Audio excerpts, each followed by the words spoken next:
Welcome to our channel. Today we how to enable W-2 wage reconciliation in Patriot Software step by step clearly. To enable W-2 wage reconciliation in Patriot Software, start by logging into your Patriot Software account. Navigate to the Payroll tab on the main dashboard. From the drop-down menu, select W-2s. In the W-2 section, locate the Wage Reconciliation option. Click on the Wage Reconciliation link to access the settings. You will see a prompt to enable the feature. Toggle the switch to on to activate W-2 wage reconciliation. After enabling the option, review the information displayed on the screen. Ensure that all employee details and wage data are accurate. If necessary, make adjustments to correct any discrepancies. Once satisfied with the information, scroll down to find the Save button.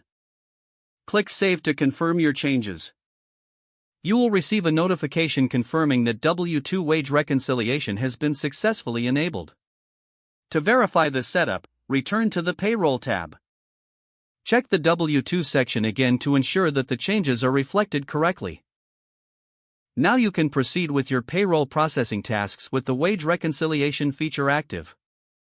If the page does not load, refresh the browser or try again in a private or incognito window.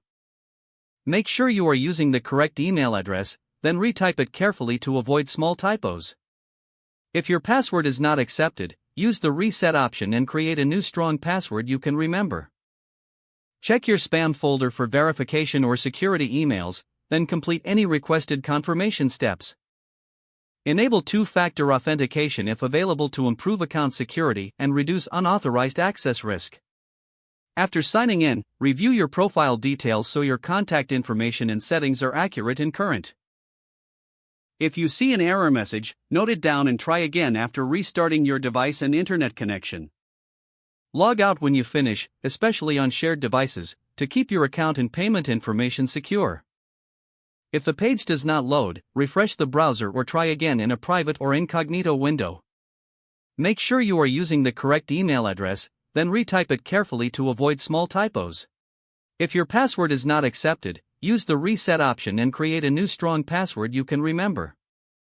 Check your spam folder for verification or security emails, then complete any requested confirmation steps. Enable two-factor authentication if available to improve account security and reduce unauthorized access risk. Don't forget to like this video and subscribe to our channel for more step-by-step tech guides.